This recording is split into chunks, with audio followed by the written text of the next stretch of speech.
ഒരുപാട് പേര് ഹോസ്പിറ്റലിൽ വന്നിട്ട് പറയാറുണ്ട്, ഡോക്ടറെ പൈൽസ് ആണ്, മലദ്വാരത്തിൻ്റെ അവിടെ ഭയങ്കര വേദനയുണ്ട്, ശോധനയ്ക്ക് പറ്റുന്നില്ല, ശോധന കഴിഞ്ഞാൽ വേദനയാണ്, മോഷൻ പോകുമ്പോൾ വേദനയുണ്ട്, പിന്നെ ഇരിക്കാനോ നിൽക്കാനോ കിടക്കാനോ പറ്റുന്നില്ല, ചില ഭക്ഷണങ്ങളൊക്കെ കഴിക്കുമ്പോൾ അവിടെ ഒരു തടിപ്പ് വരുന്നുണ്ട്, പക്ഷെ അത് പിന്നെ താനെ അത് പോകുന്നുണ്ട്, പിന്നെ അത് ഇടയ്ക്കിടയ്ക്ക് ഇത് വന്നും പോയി ഇരിക്കുന്നുണ്ട് ഡോക്ടറെ. ഈ രീതിയിൽ ഒരുപാട് പേര് ഹോസ്പിറ്റലിൽ വന്നിട്ട് നമ്മളോട് പറയാറുണ്ട്. അപ്പോൾ പലപ്പോഴും നമ്മളിത് നേരിട്ട് കാണുമ്പോഴാണ് ഇത് പൈൽസ് അല്ല ഫിസ്റ്റുലയാണ് എന്നുള്ളത് നമുക്ക് തിരിച്ചറിയുന്നത്. പലപ്പോഴും രോഗികൾക്ക് അവർ വീട്ടിലിരിക്കുമ്പോൾ പലപ്പോഴും അവരുടെ ലക്ഷണങ്ങൾ കാണുമ്പോൾ ഇത് പൈൽസ് ആണ് എന്നാണ് അവർ കരുതുന്നത്. അതായത് മലദ്വാരത്തിൻ്റെ അവിടെ എന്ത് ഉണ്ടായാലും എല്ലാവർക്കും അത് പൈൽസ് ആണ്. അപ്പം നമ്മൾ ഹോസ്പിറ്റലിൽ വന്നിട്ട് അതൊന്ന് തുറന്ന് നോക്കുമ്പോഴാണ് ഇത് ഫിസ്റ്റുലയാണ്, അപ്പോൾ ഇത് കുറച്ച് എത്തിയിട്ടുണ്ട് എന്നുള്ളതൊക്കെ നമുക്ക് അപ്പോഴാണ് മനസ്സിലാവുന്നത്.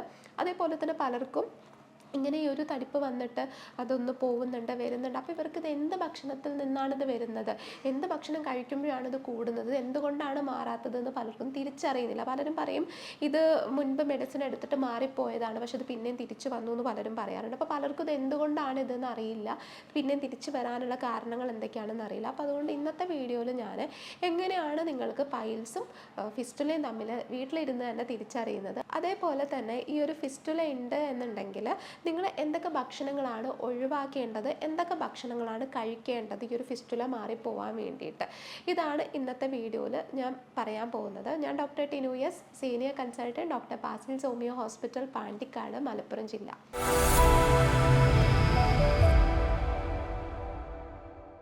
ആദ്യം തന്നെ ഞാൻ പറഞ്ഞു തരാം ഫിസ്റ്റുല എന്താണെന്നുള്ളത് പറയാം. വളരെ സിമ്പിളായിട്ട് എല്ലാവർക്കും മനസ്സിലാവുന്ന രീതിയിൽ പറയാം. അതായത് നമ്മുടെ മലദ്വാരത്തിനകത്ത് എന്തെങ്കിലും കാരണങ്ങൾ കൊണ്ട് എന്തെങ്കിലും ഇൻഫെക്ഷൻ വന്നിട്ട് അവിടെ ഈ പസ് നിറയുന്നു. പസ് എന്ന് പറഞ്ഞാൽ നമ്മൾ ഈ പഴുപ്പ്, ചലം എന്നൊക്കെ പറയും കേട്ടോ. ഇത് നിറഞ്ഞിട്ട് ഇത് പുറത്ത് പോകാനുള്ള ഒരു പാസേജായിട്ട് ഒരു കനാല് ഉള്ളിൽ നിന്ന് ഫോം ചെയ്യും. അങ്ങനെ അത് നമ്മുടെ മലദ്വാരത്തിൻ്റെ പുറത്ത്, അതായത് ബട്ടക്സിൻ്റെ ഏതെങ്കിലുമൊക്കെ ഭാഗങ്ങളിലായിട്ട്, മലദ്വാരത്തിനകത്തല്ലാതെ മലദ്വാരത്തിൻ്റെ ആ ഒരു ഏരിയയിലല്ലാതെ ബട്ടക്സിൻ്റെ ഏതെങ്കിലുമൊക്കെ ഒരു ഭാഗത്ത് മലദ്വാരത്തിനോട് അടുപ്പിച്ചിട്ട് ബട്ടക്സിൻ്റെ ഏതെങ്കിലുമൊക്കെ ഒരു ഭാഗത്ത് ഒരു കുരു പോലെ ഉണ്ടാവുകയും ഒരു തടിപ്പ് പോലെ ഉണ്ടാവുകയും ഇത് പൊട്ടിയിട്ട് കുറേ പഴുപ്പ്, ബ്ലഡ് ഇതൊക്കെ പുറത്തു പോവുകയും ചെയ്യുന്നു. പലപ്പോഴും പുറത്ത് ചിലപ്പോൾ നമുക്കൊരു ഹോളായിട്ടൊക്കെ കാണും ഇങ്ങനെ ഉണ്ടായിട്ടുള്ള ആൾക്കാരിൽ. ചിലപ്പോൾ ഇത് പൊട്ടാത്ത ആളുകൾ ചിലപ്പോൾ നമുക്ക് പുറത്തൊരു തടിപ്പോ കുരുവോ പോലെ കാണാറുണ്ട്. പിന്നെ ചിലർക്ക് നമുക്ക് പുറത്തത് ഇത്രേ കാണുന്നുണ്ട് എന്നുണ്ടെങ്കിൽ പോലും ചിലപ്പോൾ ഉള്ളിലേക്ക് ചിലപ്പോൾ 2-3 കനാലൊക്കെ ഫോം ചെയ്തിട്ടുണ്ടാവാം. പക്ഷെ അതൊന്നും നമുക്ക് പുറത്തുനിന്ന് നോക്കുമ്പോൾ കാണാൻ പറ്റില്ല. അങ്ങനെയുള്ളവർക്ക് നമ്മൾ MRI ഫിസ്റ്റുലോഗ്രാം എന്ന് പറഞ്ഞിട്ടുള്ളൊരു പ്രൊസീജിയർ ഉണ്ട്. ഇത് ചെയ്ത് കഴിഞ്ഞാലാണ് നമുക്കിത് മനസ്സിലാവുന്നത്, ഇതിനകത്ത് ഇനിയും ഉണ്ടോ, ഇത് ശരിക്കും ഫിസ്റ്റുല തന്നെയാണോ, ഇതൊക്കെ നമുക്ക് അങ്ങനെയാണ് നമ്മൾ തിരിച്ചറിയുന്നത്. പിന്നെ അതേപോലെ തന്നെ പൈൽസ് ഉള്ളവരാണെന്നുണ്ടെങ്കിൽ പലപ്പോഴും ഇങ്ങനെ ഈ ഒരു മലദ്വാരത്തിൻ്റെ അകത്തായിരിക്കും, മലദ്വാരത്തിനകത്തോ അല്ലെങ്കിൽ മലദ്വാരം കഴിഞ്ഞിട്ട് വക്കിലൊക്കെ ആയിരിക്കും പലപ്പോഴും ഞരമ്പ് തടിച്ച് പൊങ്ങിയൊരു തടിപ്പായിട്ട് കാണുന്നത്. ഇതിനും വേദന ഉണ്ടാവാം, മോഷൻ പോകുമ്പോൾ വേദന ഉണ്ടാവാം, മോഷൻ പോയി കഴിഞ്ഞിട്ട് കുറച്ച് മണിക്കൂറുകൾ ചിലപ്പോൾ വേദന ഉണ്ടാവാം, ബ്ലീഡിങ് ഉണ്ടാവാം. അതേപോലെ ആ ഒരു തടിപ്പ് സ്ഥിരമായിട്ട് ഇങ്ങനെ പുറത്ത് നിൽക്കുന്നവരുണ്ടാവാം. പക്ഷേ ഫിസ്റ്റുല ഇതെന്ന് വ്യത്യസ്തമാവുന്നത് എങ്ങനെയെന്ന് വെച്ചിട്ടുണ്ടെങ്കിൽ, അതായത് ഇത് മലദ്വാരത്തിൻ്റെ അകത്തൊന്നാവില്ല കാണാം, അല്ലെങ്കിൽ മലദ്വാരത്തിൽ നിന്ന് കുറച്ച് വിട്ടിട്ടായിരിക്കും ഇതുണ്ടാവുക. പലപ്പോഴും ഈ ഒരു ഫിസ്റ്റുലയ്ക്ക് അത് ചിലപ്പോൾ ആ ഒരു തടിപ്പ് 2-3 ദിവസം നല്ല വേദന ഉണ്ടാവും. ആ ഒരു തടിപ്പ് വന്നിട്ട് ചിലപ്പോൾ ഒരു ചെറിയ തടിപ്പ് വന്നിട്ട് അതങ്ങനെ അമർന്നു പോവും, പിന്നെ ഒരു 2 ആഴ്ച കഴിഞ്ഞ് പിന്നെയും വരും. ചിലർക്ക് ഇത് നല്ല രീതിയിൽ കൂടിയിട്ടുണ്ടെന്നുണ്ടെങ്കിൽ 3 ദിവസമൊക്കെ ഈ തടിപ്പ് അങ്ങനെ നിന്ന് അതികഠിനമായിട്ടുള്ള വേദന ഉണ്ടാവും. ഇരിക്കാനോ കിടക്കാനോ നിൽക്കാനോ പറ്റാത്ത രീതിയിലുള്ള വേദന ഉണ്ടാവും. മോഷൻ പോകുമ്പോഴൊക്കെ വേദന ഉണ്ടാവും. പിന്നെ ഒരു സമയം കഴിയുമ്പോൾ ഇത് പൊട്ടും. ഒരു 3-4 ദിവസം കഴിയുമ്പോൾ ഇത് പൊട്ടും. പൊട്ടിക്കഴിഞ്ഞാൽ അതിന് കുറച്ച് പഴുപ്പ്, കുറച്ച് ബ്ലഡ് ഇതൊക്കെ വരും. ചിലപ്പോൾ മഞ്ഞ കളറാവും ആദ്യം, പിന്നീട് ബ്ലഡ് ആവും. ചിലപ്പോൾ ആദ്യം വൈറ്റ് കളറാവും, പിന്നീട് ബ്ലഡ് ആവാം. ഈ രീതിയിൽ വരും. ചിലപ്പോൾ അതിന് സ്മെല്ലുണ്ടാവും. ഇങ്ങനെ പൊട്ടിക്കഴിഞ്ഞാൽ ചിലപ്പോൾ അതിന് പിന്നെ ആ ഭാഗത്ത് ചൊറിച്ചിൽ വരാം. മോഷൻ പോയി കഴിഞ്ഞാലൊക്കെ അവിടെ ചൊറിച്ചിൽ വരാം. മോഷൻ പോയി കുറച്ച് നേരമൊക്കെ ഇങ്ങനെ പഴുപ്പ് വന്നുകൊണ്ടിരിക്കും. ഇരിക്കുന്ന സമയത്തൊക്കെ അടിവസ്ത്രത്തിൽ ആ ഒരു പഴുപ്പ് ഇങ്ങനെ ഉണ്ടാവും. അങ്ങനെയുള്ള ഒരുപാട് സിംറ്റംസ് നിങ്ങൾക്ക് ഫിസ്റ്റുല ആണെങ്കിൽ ഉണ്ടാവും. എന്നാൽ പൈൽസിന് ഇങ്ങനെ ഒരു തടിപ്പ് വന്നിട്ട് അത് പൊട്ടിയിട്ട് അതിൽ നിന്ന് പഴുപ്പ് വരുന്നൊരു സാഹചര്യം പൊതുവേ ഉണ്ടാവാറില്ല. പൈൽസ് ഉള്ളവരിങ്ങനെ ഇരിക്കുമ്പോൾ ആ ഒരു അടിവസ്ത്രത്തിൽ പഴുപ്പൊന്നും വരിക അങ്ങനെയൊന്നുമില്ല. മോഷൻ പോകുമ്പോൾ ചിലപ്പോൾ ആ ഒരു തടിപ്പ് പൊട്ടിയിട്ട് ചിലപ്പോൾ ബ്ലഡൊക്കെ വരാം, പക്ഷെ പഴുപ്പ് അങ്ങനെ വരാറില്ല ഇങ്ങനെ ഈ ഒരു പൈൽസ് ഉള്ള ആളുകളിൽ. അപ്പം ഇങ്ങനെയാണ് നമുക്കിത് തിരിച്ചറിയുന്നത്. പലപ്പോഴും ഈ ഒരു ഫിസ്റ്റുല കാരണം പലരും പറയാറുണ്ട് ഭയങ്കര മാനസികമായിട്ടും ശാരീരികമായിട്ടൊക്കെ ഭയങ്കര അസ്വസ്ഥതയാണ്. കാരണം ഒന്നാമത്തെ കാര്യം എന്ന് പറഞ്ഞാൽ ഈ ഒരു തടിപ്പ് വന്നു കഴിഞ്ഞാൽ 2-3 ദിവസം ഭയങ്കര വേദനയായിരിക്കും. ഓഫീസിൽ പോകാൻ പറ്റില്ല, വീട്ടിലത്തെ കാര്യങ്ങൾ ചെയ്യാൻ പറ്റില്ല, വീട്ടമ്മമാരാണെങ്കിൽ കുട്ടികളുടെ കാര്യം നോക്കാൻ പറ്റില്ല. അങ്ങനെയുള്ള ഒരുപാട് ലക്ഷണങ്ങൾ ഇത് കാരണം ഉണ്ടാവും. പിന്നെ അത് പൊട്ടിക്കഴിഞ്ഞാലാണ് ആ വേദന അങ്ങ് നിൽക്കുന്നത്. വേദന നിന്നാലോ കുറച്ച് പഴുപ്പ് ഇങ്ങനെ വന്നുകൊണ്ടിരിക്കും. നമ്മൾ എവിടെയെങ്കിലുമൊക്കെ പോകുമ്പോഴും ഈ അടിവസ്ത്രത്തിൽ പഴുപ്പ് ലീക്കായിട്ട് വരും. അതിനൊരു സ്മെല്ലുണ്ടാവും പലപ്പോഴും. ആ സ്മെല്ലുണ്ടാവുമ്പോൾ നമുക്ക് തന്നെ നമ്മളൊരു വൃത്തിയില്ല എന്നുള്ളൊരു തോന്നൽ വരാറുണ്ട്. പിന്നെ അതേപോലെ തന്നെ ഇത് പിന്നെ ഒരു 2 ആഴ്ച കഴിഞ്ഞാൽ 1 ആഴ്ച കഴിഞ്ഞാൽ റിപ്പീറ്റാണ്. അതായത് ഈ പഴുപ്പ് പോയാൽ പിന്നെ അത് മാറി എന്നുള്ളതല്ല, പിന്നെ എപ്പോഴൊക്കെയാണോ മോഷൻ പോകുന്നത്, മോഷൻ പോകുമ്പോൾ കുറച്ച് മോഷനിലെ കുറച്ച് പാർട്ടിക്കിൾസൊക്കെ ഈ ഒരു കനാലിലേക്ക് വരും. പിന്നെയും ഇൻഫെക്ഷൻ വന്നിട്ട് പിന്നെയും തടിപ്പുണ്ടാവുകയും ഇത് പൊട്ടുകയും ഈ ഒരു പ്രോസസ്സ് ഇങ്ങനെ കണ്ടിന്യൂ ചെയ്തുകൊണ്ടിരിക്കും. അപ്പോൾ പലപ്പോഴും പലർക്കും പുറത്തേക്കൊക്കെ പോകാൻ ബുദ്ധിമുട്ടായിരിക്കും. കാരണം എപ്പോഴാണ് ഇത് പൊട്ടുക എന്നറിയില്ല. പൊട്ടിക്കഴിഞ്ഞാൽ അത് വസ്ത്രത്തിലൊക്കെ ആവും. ഭയങ്കര ബുദ്ധിമുട്ടാണ്. ആൾക്കാരുടെ ഇടയിലൊക്കെ ഭയങ്കര പ്രയാസമാണ്. ഇരിക്കാൻ പറ്റുന്നില്ല. ഒരാളുടെ മുന്നിൽ പോയിട്ട് ഇരിക്കുമ്പോൾ നല്ല വേദനയായിരിക്കും.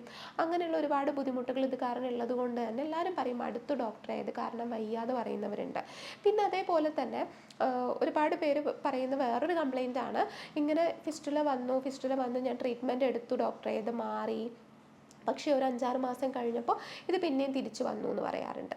അപ്പം അങ്ങനെയുള്ളവർക്ക് എന്തൊക്കെ ഭക്ഷണങ്ങളാണ് കഴിക്കേണ്ടത്, എന്തൊക്കെ ഭക്ഷണങ്ങളാണ് ഒഴിവാക്കേണ്ടത് എന്നുള്ളതാണ് പറയുന്നത്. നിങ്ങൾ ഈ രീതിയിൽ ഭക്ഷണം ഒന്ന് കഴിച്ചു നോക്കൂ, ഈ രീതിയിൽ ഭക്ഷണങ്ങളൊന്ന് ഒഴിവാക്കി നോക്കൂ, പിന്നീട് ഈ ഒരു ഫിസ്റ്റുല തിരിച്ചു വരില്ല, നമുക്ക് അത് കംപ്ലീറ്റ് ആയിട്ട് അത് മാറിപ്പോയിക്കോളും. ഓക്കെ, അപ്പോൾ ഞാൻ ഇനി പറയാൻ പോകുന്നത് ഫിസ്റ്റുല ഉള്ളവർ എന്തൊക്കെ ഭക്ഷണങ്ങളാണ് ഒഴിവാക്കേണ്ടത് എന്നാണ്. ഏറ്റവും പ്രധാനമായിട്ട് പറയുന്നത് എന്ന് പറഞ്ഞാൽ കോഴിയിറച്ചി, കോഴിമുട്ട, ബീഫ്, മട്ടൻ, പോർക്ക് ഇങ്ങനെയുള്ള ഭക്ഷണങ്ങൾ ഒഴിവാക്കുക. മീൻ കഴിക്കുന്നവരാണെങ്കിൽ അയലമീൻ ഒഴിവാക്കുക.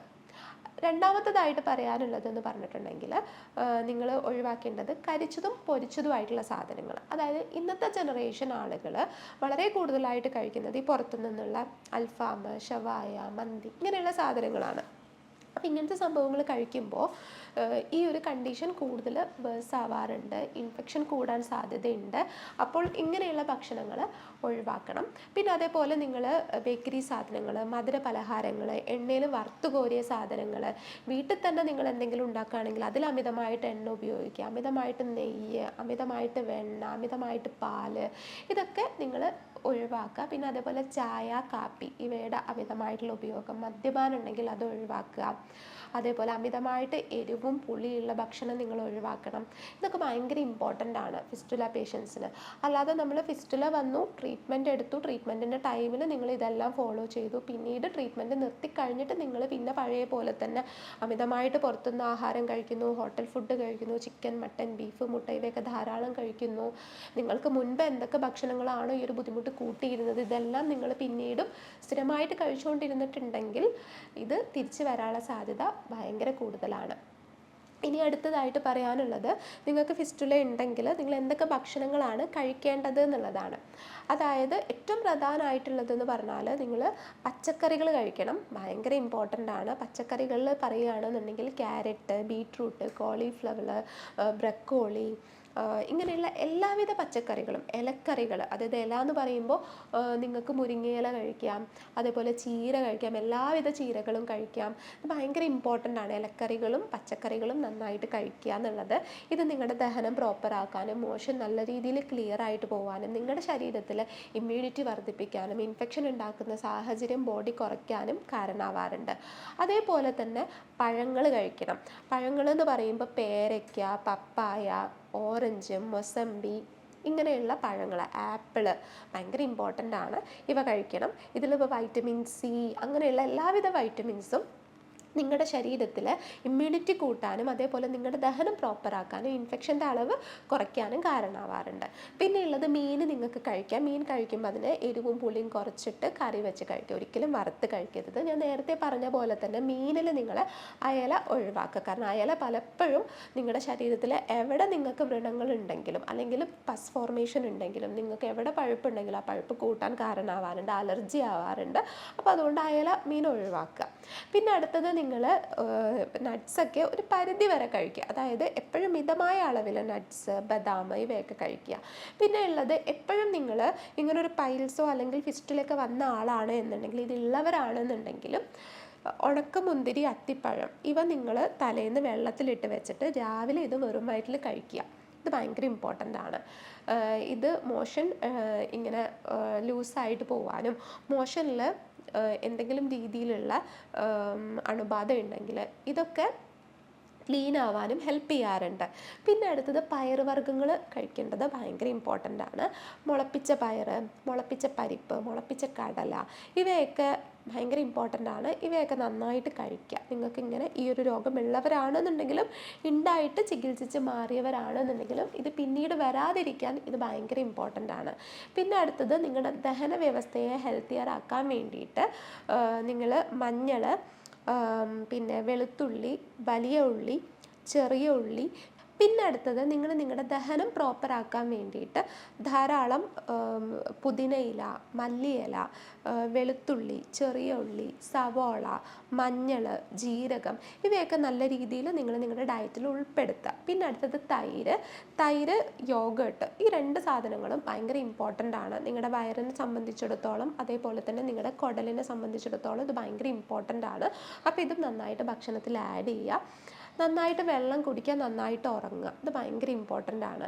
പിന്നെ അടുത്തത് പൊതുവേ നമ്മൾ ഈ ഒരു ഫിസ്റ്റുല അല്ലെങ്കിൽ പൈൽസ്, പിന്നെ ഫിഷർ ഇവയൊക്കെ നമ്മൾ കൂടുതലായിട്ടും കണ്ടുവരുന്നത് ഒരുപാട് നേരം ഇരിക്കുന്ന ആളുകളിലാണ്. അതായത് പൊതുവേ നമ്മൾ ഈ IT പ്രൊഫഷണൽസ്, പിന്നെ അതേപോലെ തന്നെ ഡ്രൈവർമാർ, ചിലപ്പോൾ ഒരു 8 മുതൽ 10 മണിക്കൂറൊക്കെ കണ്ടിന്യൂസ് ആയിട്ട് ഇരുന്ന് ജോലി ചെയ്യുന്ന ആൾക്കാരുണ്ടാവും. ഇങ്ങനെയുള്ളവരിലൊക്കെയാണ്.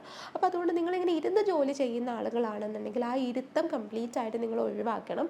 അതേപോലെ തന്നെ 2 വീലറിലൊക്കെ നിങ്ങൾ ലോങ് ആയിട്ട് ട്രാവൽ ചെയ്യുന്ന, അതായത് ഡെയിലി നിങ്ങൾ 2 to 3 hours ഒക്കെ നിങ്ങളിങ്ങനെ കണ്ടിന്യൂസ് ആയിട്ട് രാവിലെയും വൈകുന്നേരവും ഇങ്ങനെ യാത്ര ചെയ്യുന്ന ആളാണെന്നുണ്ടെങ്കിൽ അതെല്ലാം ഒഴിവാക്കണം. ഇതൊക്കെ ഫിസ്റ്റുല എന്നുള്ള രോഗം കൂട്ടാനും അതേപോലെ പിന്നീട് ഇത് തിരിച്ചു വരാനും കാരണമാവാറുണ്ട്. ഫിസ്റ്റുല മാത്രമല്ല, പൈൽസ് ആണെങ്കിലും ഫിഷർ ആണെങ്കിലൊക്കെ ഇത് കാരണം കൂടാറുണ്ട്.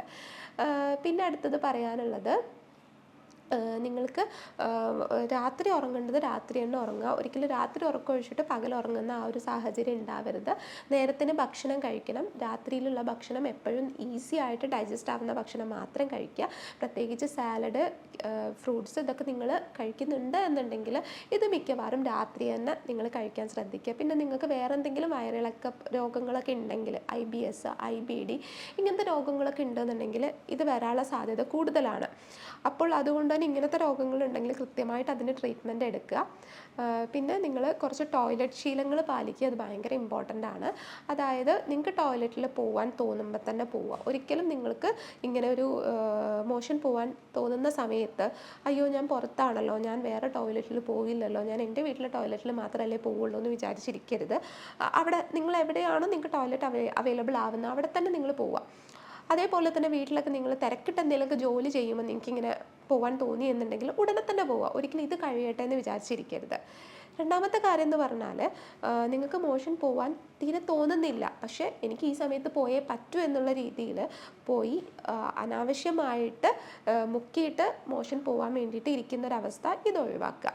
മൂന്നാമത്തേതായിട്ട്, നിങ്ങൾ ടോയ്ലറ്റിൽ പോകുമ്പോൾ ഒരിക്കലും ന്യൂസ് പേപ്പർ, അതേപോലെ മൊബൈൽ ഫോണ് ഇതൊന്നും നിങ്ങൾ എടുത്തിട്ട് ഇത് കൊണ്ടുപോയിട്ട് റീൽസ് ഇങ്ങനെ കാണുക അല്ലെങ്കിൽ ചാറ്റ് ചെയ്യുക, ന്യൂസ് പേപ്പർ എടുത്ത് വായിക്കുക, ഇങ്ങനെയൊന്നും ചെയ്യരുത്. കാരണം കൂടുതൽ നേരം നിങ്ങൾ അങ്ങനെ ഇരിക്കുമ്പോൾ ആ ഭാഗത്തേക്കുള്ള രക്തയോട്ടം കൂടാനും കൂടുതൽ നേരം അവിടെ കൂടുതലായിട്ട് ഇൻഫെക്ഷൻ ഉണ്ടാവാനും ഇനി ആ ഒരു പ്രക്രിയ സ്പീഡാക്കാനും പിന്നെ പൈൽസ് പോലുള്ള രോഗം, ഈ രക്തയോട്ടം കൂടുമ്പോൾ അവിടേക്ക് കൂടുതലായിട്ട് രക്തക്കുഴൽ തടിച്ചു നിൽക്കാനും കാരണമാവാറുണ്ട്. അപ്പോൾ അതുകൊണ്ട് ഇങ്ങനെയുള്ള ആളുകൾ ഇത് പൊതുവെ ഒഴിവാക്കുന്നത് നല്ലതാണ്.